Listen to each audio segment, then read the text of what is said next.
Hello and welcome back to another maths lesson.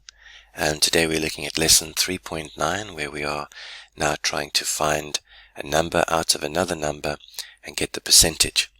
In today's example we're looking at 50, and we want to know how much is 50 out of 80 percentage-wise.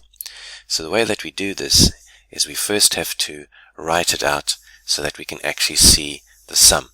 So in this example we've got 50 equals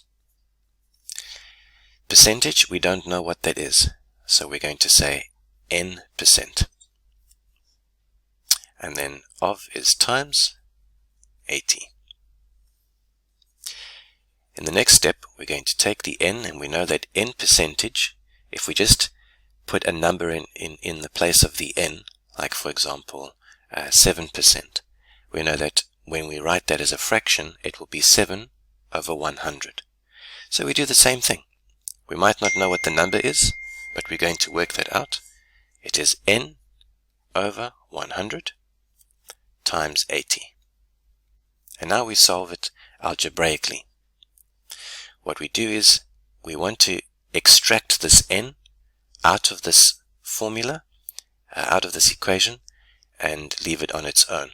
So the first thing I'm going to do is I'm going to take this 100 over here and I'm going to move it onto this side. And because it's a fraction, it's at the denominator part. When this moves over the equal sign, it moves to the top. So in essence, we're going to have 50 times 100 equals n times 80. 50 times 100 is 5,000 equals n times 80. And all that we do now is we take the 80 and we move it over the equal sign. I like to say moving it over the wall. And when we move a numerator, because it's a whole number, over this wall, the equal sign, it's going to move to the bottom. It's going to become a denominator. So it's going to be 5,000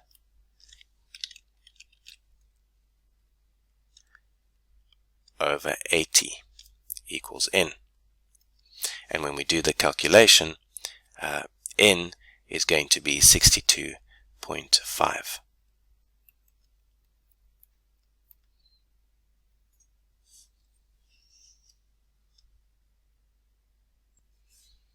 Now the reason why we divide it is because we have a multiplication sign over here. I've left out the division step. You can look at other videos on how to do division. This is just to illustrate what we're busy doing here to solve for n.